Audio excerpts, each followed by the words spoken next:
Welcome to Documentary First, an inside look at a documentary filmmaker's journey.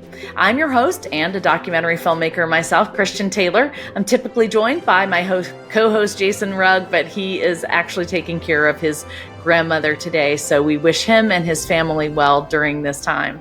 I am super excited to have two amazing filmmakers return this week. It's Mark and Carrie Pedri, who have just, finished a film. It feels like you just finished it because you're still kind of going, called Dear Sirs. We are so happy to have you guys here. So welcome. Yeah, thanks, Thank you. Christian. Thanks so much. Twice in one season. This is great. Yeah. This conversation awesome.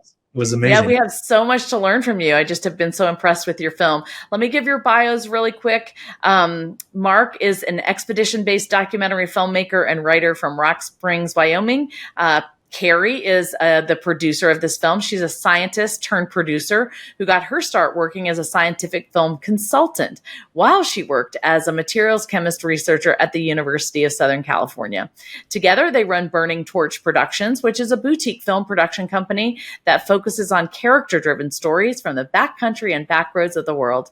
Their films have played at international festivals on PBS National and on major streaming platforms. It's an amazing resume. We are so happy to have you here. We do hope we can learn from you today. If you're listening to this for the first time, please go back and listen to the last podcast with Mark and Carrie, just to kind of get caught up on the film. We're not going to spend a lot of time now on the backstory of the film. What I'd like to do is talk to Carrie about producing and the challenges that she faced there, a little bit more about the technical filmmaking and the cinematography, and we're going to talk about the storytelling today. So Carrie, I want to start with you. How difficult was it to produce this film? And, tell me what challenges that you faced and what lessons you may have learned that our audience could benefit from. Yeah, that's a good question. I think the most challenging part is the fact that it is such an unknown personal story. So when we first started and you're looking at funding something like this, it's really difficult to convey what it is to, a grant or other funding sources. And I think what we thought, we see the story, we know the importance. But when we're writing into specifically film grants, it's just hard when you don't have that, celebrity name attached or any big story attached. It's relatively unknown. And so I think what was hard is we started by trying to get film grants, and it's hard when you get told no and no and no. And so what we did is we pivoted more to more local grants. So we worked a lot with the state of Wyoming at the Humanities Council, which I think for films that have a tie to a specific location, those kind of grants can be really helpful when you first get started because you're telling a story from that place. And so that's how kind of we started our funding, in addition to some wonderful crowdfunding supporters. And the way we focused on that is we said, we're going on this bike journey to tell this story. And I think what crowdfunding backers really like is to see their efforts or their funds being put to work. So we were like, you're going to get us across Germany. And they really did. We funded the bike route through crowdfunding and then used the grants to help support the harder costs of filmmaking that maybe aren't so relatable to people who are going to crowdfund, like insurance and title searches and lawyers and accountants and post-production. That kind of stuff is really hard to, get people jazzed about, I guess. Yeah. So I think finding funding was a tough thing, and Mark and I didn't pay ourselves either. So we just kind of scrapped it together and then hoped that on the other side, the distribution would help cover those costs. So that's on the funding side. On the side of actual production, I think I spoke about it in the previous episode about how we had decided between crewing up over there in Europe and going bare bones with just the two of us. And that was a tough decision to make because we went unsupported. We carried all the camera gear, the computer, the hard drives, everything on our bikes. So thinking of from the producing mindset of like, what if we drop a camera? What if we drop a computer? Which we did. Oh, wow. How are we going to log footage? And so in the end, I think the decision was made out of the understanding that without having to take care of a whole crew, we would have more time to focus on the story. Mark would have more time to focus on his process of going through this. And we trusted each other. I think that's, was one of the major deciding factors. Like, you've got to trust your people. And we just weren't plugged into the film industry in Germany or in France to crew up. That's another big giant hurdle to get over. So yeah, we planned the route. We planned a 6-week bike route with everything, scattered about, and it didn't go anything to plan. Wow. So that producing was, it was helpful to have that scaffold, but we were so flexible. We were, we knew we would have to be, but I would say it went probably 20% maybe the way we thought it was going to, which I think as a filmmaker, you have to be that way, especially in documentary. So I want to back up a little bit. Talk to me about where you did your crowdfunding and how long of a campaign you did. So we did it on Kickstarter. And I think we did a month, if I remember right. And why did you choose Kickstarter over Indiegogo or Seed and Spark or Give Butter? Yeah. I mean, I would say the top reason is because we'd used it before and we were familiar with it. And I think, you have the motivation of if you don't get it, you don't get it. So I think that helped a little bit. But to be honest, it was really like, we've worked with this before and we knew how it worked. And how much were you able to raise? Through that, I think we raised $15,000. Okay. For the bike journey and the physical production there, which would have been nowhere near enough if we had an actual crew. So that's true. So it kind of was, funding and logistics are the reasons that we went bare bones.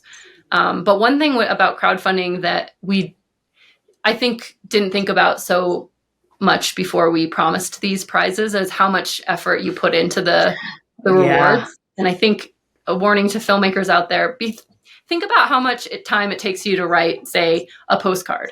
And then if you're promising 500 postcards, just realize that. Yeah, you need to extend your trip. Or if one of your rewards is something that you have to ship, how much does it cost then to ship that? Yeah. All these types of things.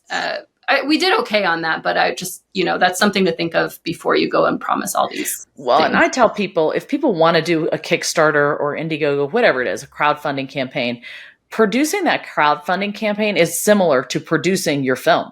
You're going to have to produce video pieces. You're going to have to write. You're going to have to put a timeline together. And, you have all those pieces that you have to quote unquote produce in order to actually raise that money. And that alone takes time. And so then when you throw the perks on top of that, it really is a huge endeavor. And so you have to think about the ROI of that endeavor. So you did it for a month.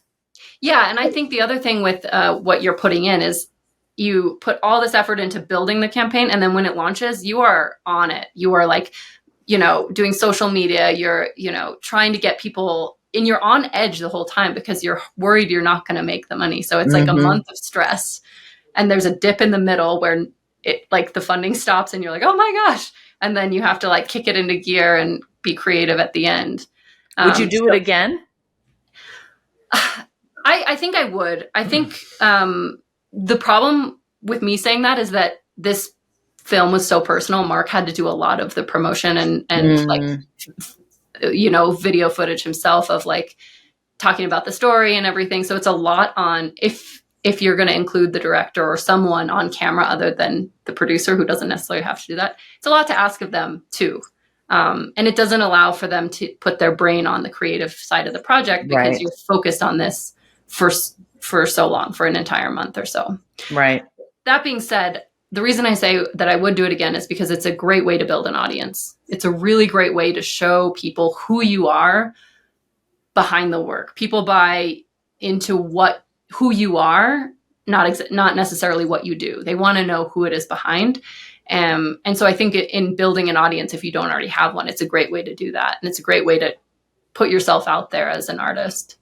Okay. And so you mentioned that you were setting your goals for a 6-week bike trip, but it didn't actually turn out that way. So how many weeks did it take? Was it more money than you expected? How did you deal with those challenges? So I maybe misspoke. It did take 6 weeks. It just, the planning stages of how long we thought we could bike every day and all of that shifted around so much.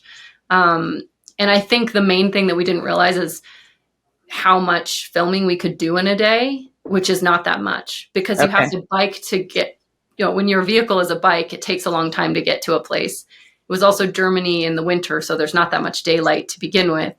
And when, we would stop to film, you get very cold fast. So Mark's fingers, he got frostbite on one of his fingers with the drone at some point. So these, we were thinking, we're cyclists. We can easily go 50 miles in a day. I don't think we ever did 50 miles in actuality because you just, as you're filming, it takes up so much time to stop, set the shot, all of that. Then you have to find a place to warm up because you're frozen fingers.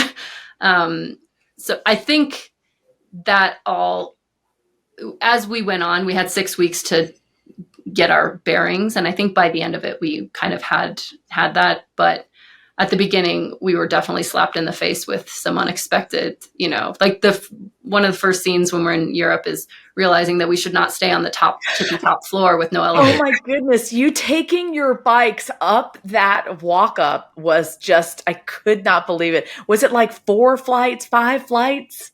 I think it was like 5 or 6. Yeah. And this was my fault because I was like, oh my gosh, this is gonna be so great. We were in Metz, which we had planned to stay for a week to go around the whole area. And so I was like, let's, find a place that's really cool, that's up on the top. We can see things. And I just didn't. It was also really cheap. It was cheap because it was the attic of a place. But when you're producing a film that is, you have to have your bike with you at all the time, you just don't think of these things until you're in the moment. And yeah, that was a lot of carrying up and down of those bikes, not in a very tight space. Okay. Well, if you think about the producing of the whole overall thing from the beginning to the end, what did you feel like was your biggest success? And what did you feel like was your biggest failure in the sense of, I wouldn't do that again, or I learned from that failure? Yeah. Let me think. Can I throw one thing in while you're thinking? Sure. So is it a failure? Carrie, no, well, I think it's an adaptation that's really great. Okay. I'll just throw it out there, then you can run with it. When we started this film, like I said, we both had full-time jobs. It was a huge risk to jump off and do this. And my pitch was, let's just go for it. I promise it'll take 1 year and then we can go back to our day jobs. And what happened? It took 4 years. Oh, it took 4 years. It took 4 years. But the reason it took 4 years, it could have taken a lot less time. But when Mark was editing, that's when COVID hit. And so we sort of just made the decision that, we don't want to release this on computer screens. So we just took the time, and Mark worked with the composer to really, develop the score, and then also gave himself time to edit. Yeah, I have to interject. There's no way it could have taken less than 4 years. Okay. COVID, nothing would have sped up. We could have had a film in. The version that we had time. after 1 year was the worst version of this film that was ever made. And no one will ever see it. I think that was one of my successes. I said, this isn't good. We got to throw it away. Start over. So good. That was a good thing. It was hard though. Like I said, feedback is tough, but it was a version where Mark was sitting on camera. You can see it in the trailer. There's an interview with him talking. And it it was just horrible. He was just, he It wasn't personal. It felt like there was another person making this film about us. Yeah. As opposed to me making it about my grandpa. Well, so you fixed that problem because you were on camera some, not a ton, but you were narrating this film.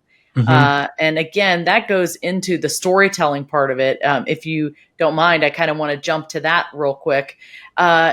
Storytelling is such an important part of documentaries in terms of the beginning, middle, and end, the actual how you tell the story. And then there's the script, and then there is the way visually you tell the story. Talk to me, Mark, about the story development, and how you went from this first version that was a bad one to now this fantastic one that's winning awards.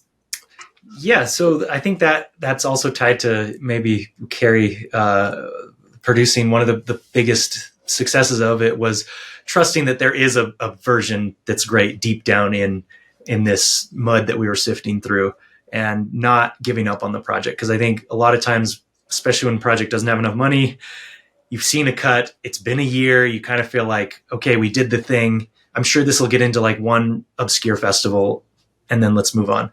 But kind of trusting that maybe there was something special deep down. We just had to surround the director with tools and support and tissues and everything else to maybe lift up through that to find the version that was right.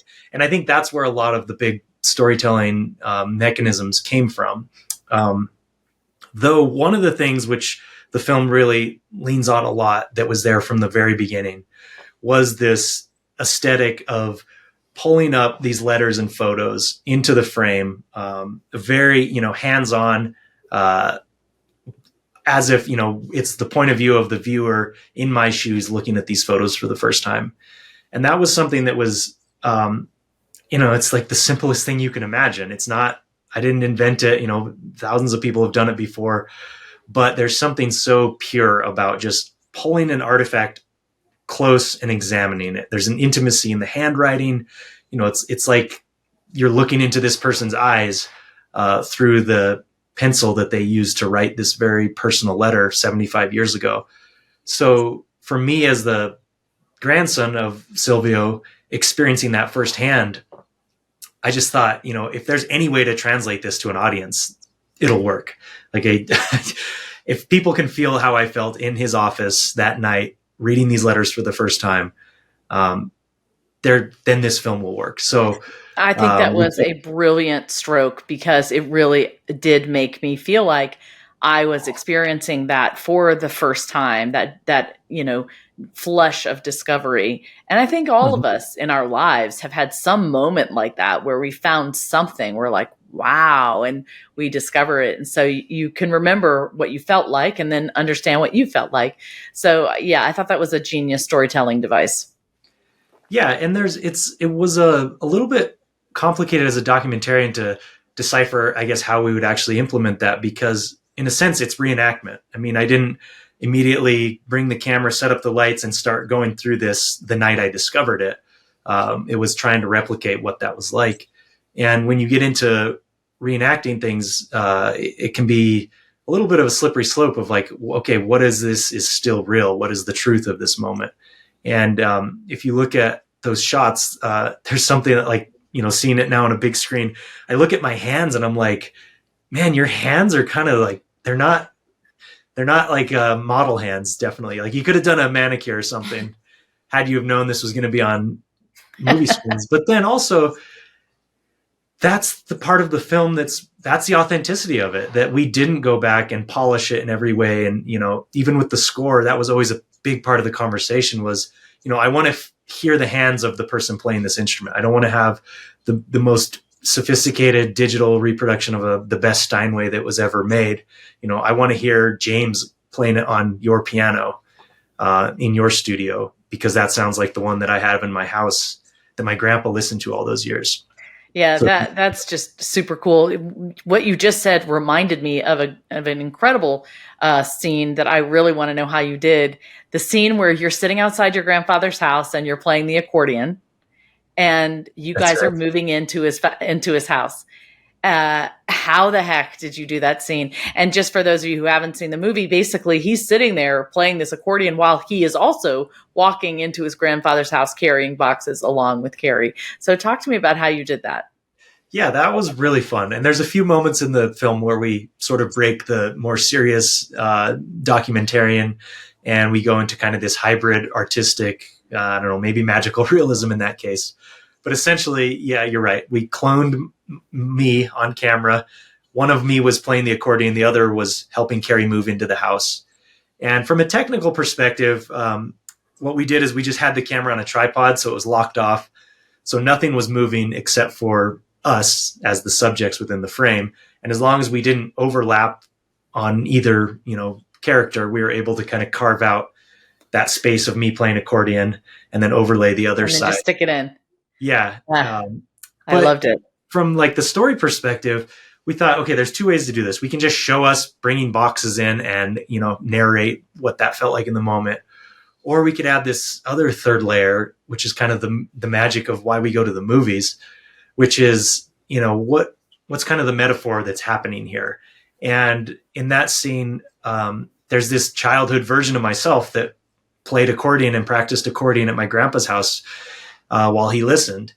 And we were having this intersection of the adult version of myself moving back from the big city back into this home.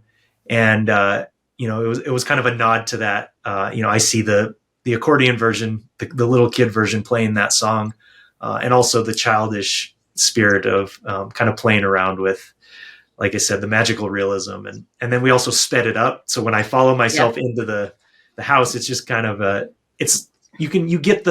you know that it's not real. And in my opinion, when you're making a documentary, as long as the audience knows everything that you're not deceiving them. They know that that's not a documentary shot. That's not cinema verite.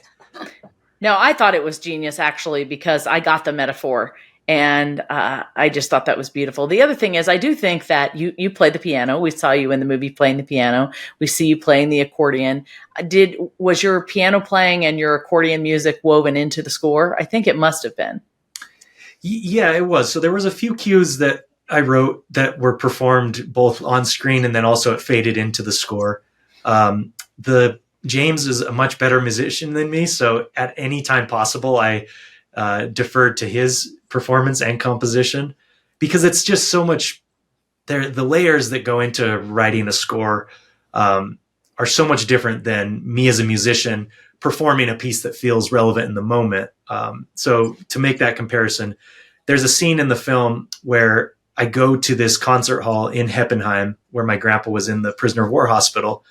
And they open up this beautiful concert hall, unlock this priceless Steinway piano, and I'm just left there to kind of improvise and play in the moment.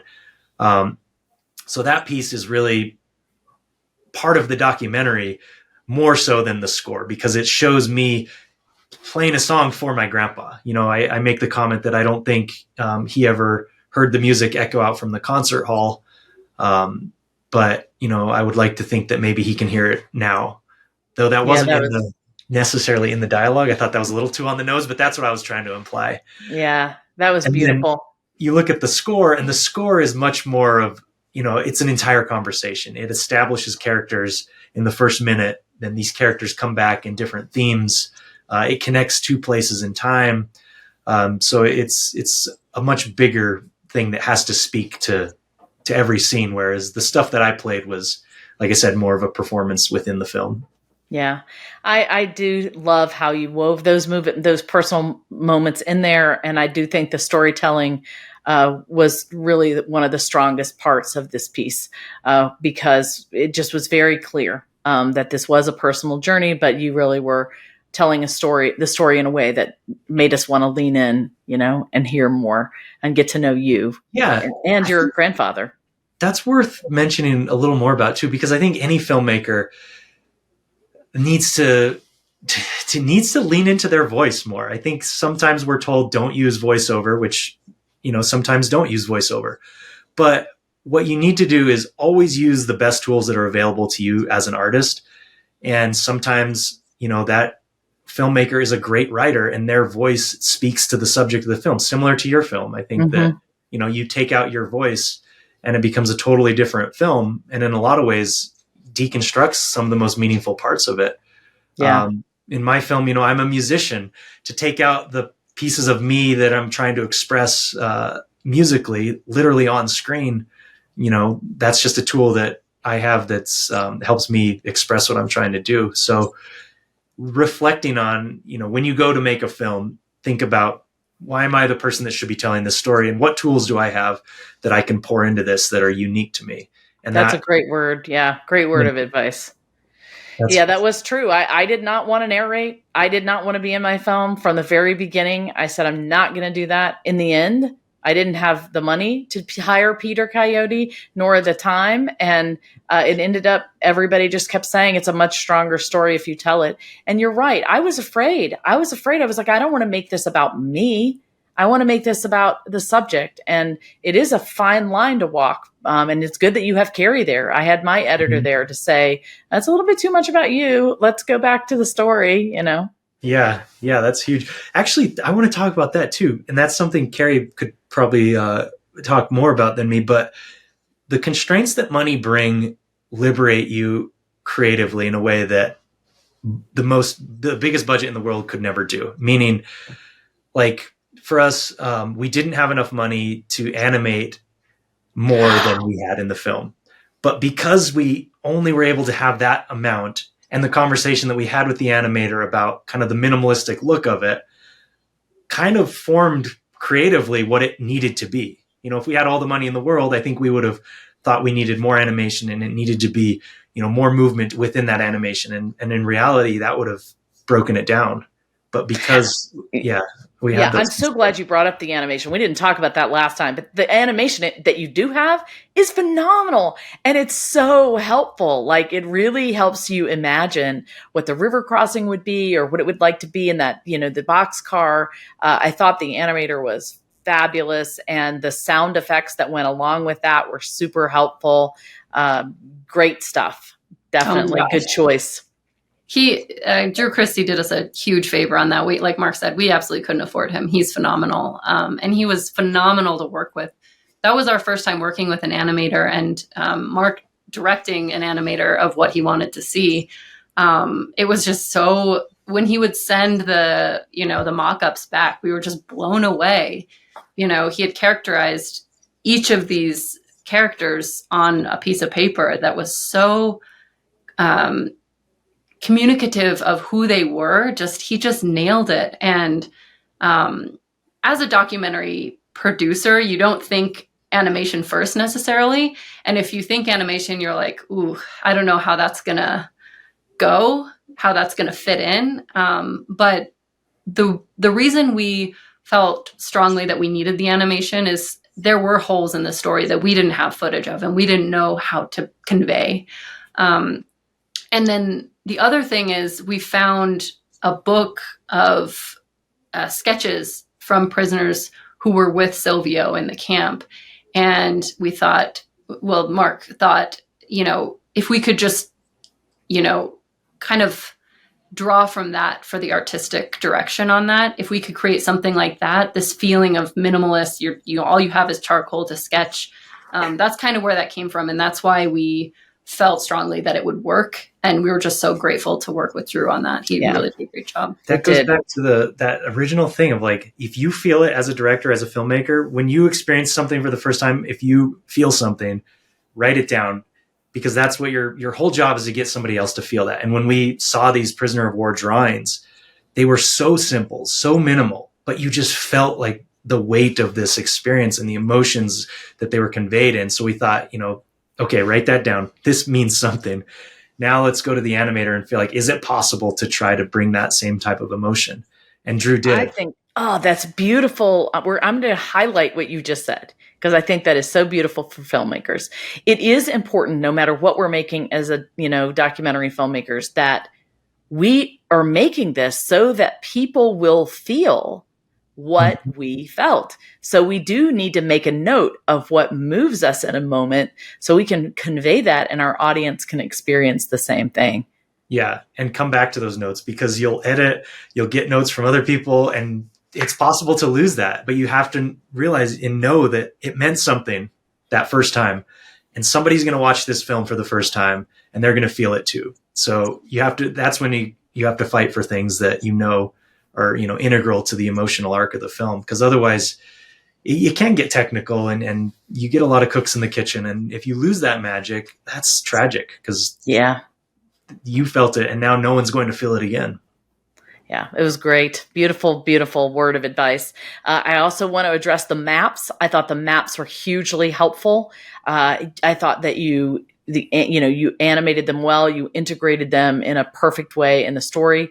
Did he do those maps as well, or did you have a different motion graphic person do them, or did you do them yourself? No, Drew did those as well, and they're based on the maps from the actual reports and accounts of the soldiers on the front line. So how they moved into Metz to liberate the city and the whole issue of the capture with Silvio. That map was drawn by actual soldiers who were there. Wow. And then he just kind of extrapolated that out to show the movement across the whole across France and Germany. Super cool.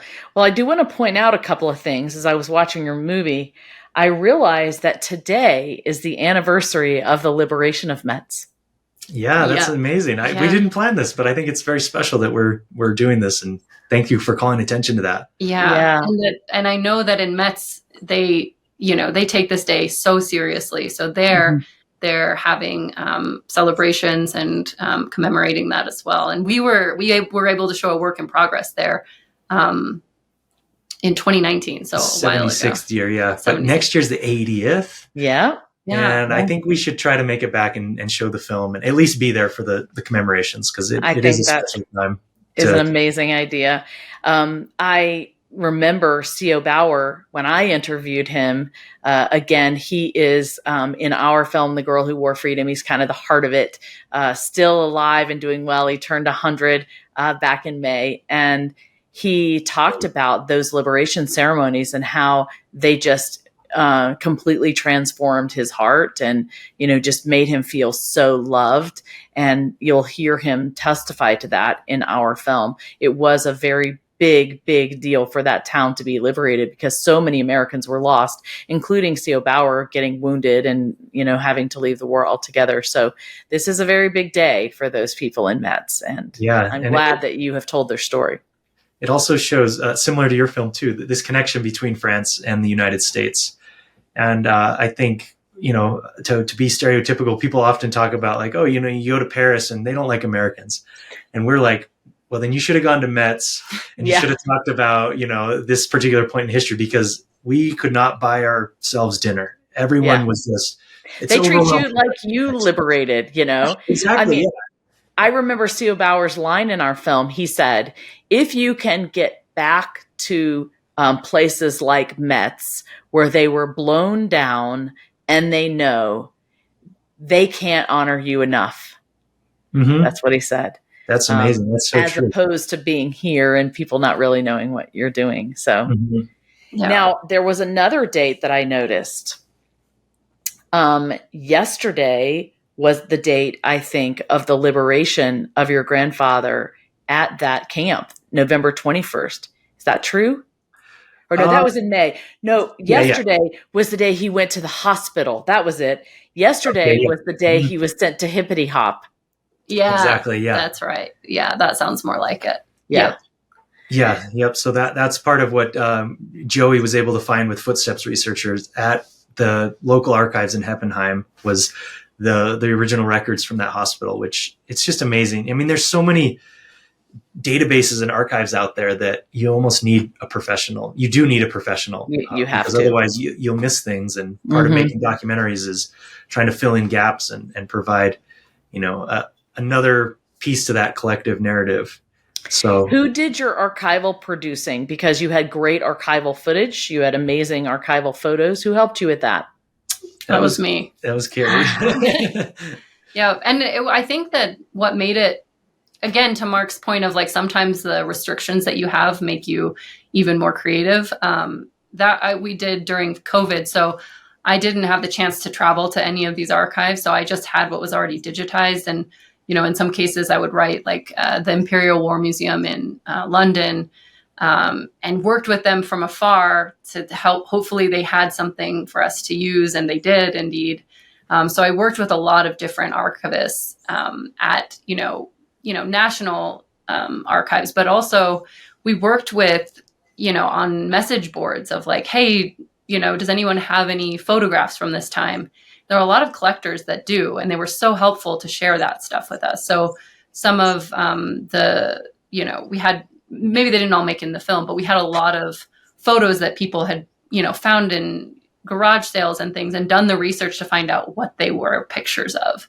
So there was like high level National Archives research into the archival footage, and then also like community outreach, just trying to find. And we worked with somebody for the train footage, all the footage of the trains. There was a man in Germany who just had footage of trains during the war, like amateur. And he had a whole reel of it. Soldiers had recorded. It was amazing. So we got our footage from all over the place. I just don't know. That's a miracle, that right there. That's just crazy. Speaking of shooting, you talked about how, your filmmaking was something that you always wanted to do. And you felt like, it was important to tell your grandfather's story through film. I found it fascinating because he was an amateur filmmaker himself, it seems. It seems he loved taking his little camera out and filming his family. And I love that you put that in the film. That was one of the biggest surprises, believe it or not, of this film. Nobody in my family has any memory of him ever having that camera. And I think until we showed them with him narrating it himself, I think they still would have been like, nah, I think that was probably your grandma doing the actual recording, not him. But it was in fact him. He did have this camera. And I think that was part of my fascination with the film too, is it was discovering how my grandpa expressed himself through the letters that he wrote, through, the hand-drawn maps where he had tried to, account for where he was. And then also through these amateur video recordings, and the fact that he kept them. And, I think that just goes to show that these things, if you feel called to express yourself artistically or some way, you never know who's going to stumble across that box in the attic and what it's going to mean to them, because they were pretty simple recordings, but there was so much in them. He was narrating his moment in time. He showed us what his truck looked like. He showed us how much snow there was and his reaction to the snow. And it just, it preserved a piece of him that now we have forever that we didn't know existed. Yeah, it's beautiful. Well, you've given us so much time. You've been so generous. I just have loved talking about this film. Really appreciate you being here. We're going to move into our favorite segment, DocuView Deja Vu. All right. So this is the segment where we recommend films to people that we think that they should see, that we love. So what you got? So I love that you do this, because I think with so much access to all the streaming and all these platforms and everything at our fingertips all at once, we're watching more films than ever, but I think we're forgetting what we're watching more than ever. So when you said, what's something good you've watched recently? I was like, man, I haven't seen anything lately. And then I looked at like my log of stuff that I keep track of that I watched, and I've watched, 10s, 20s, 30s of great films in the last 6 months that have changed my life. But the problem is we're not reflecting on it enough. So shout out to your section that calls attention to the stuff that we watch that keeps us going. And the one that I want to bring up, it's called Minding the Gap by Bing Liu. Yeah.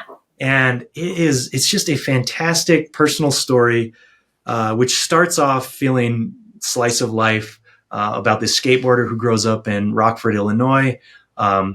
I think personally, I was drawn into it because I grew up in a small town surrounded by skateboarders in Wyoming, kind of a cold place that a lot of people as kids are trying to get out of and maybe find their way back later in life. But I really responded to his way of expressing himself through making skate films growing up with his friends. And we enter this world of him coming back as a filmmaker to explore how skateboarding has played a role in their life. And it quickly morphs into something much bigger, not just about skateboarding, but about fatherhood and about friendship and about the different phases of life we go through. And he's an incredibly brave filmmaker because he goes at it in a personal way. He confronts things from his past. He talks to his family about things that they haven't talked about. And I think that that was a journey that I shared a little piece of in Dear Sirs, though he did it in a very different way, talking with his mother.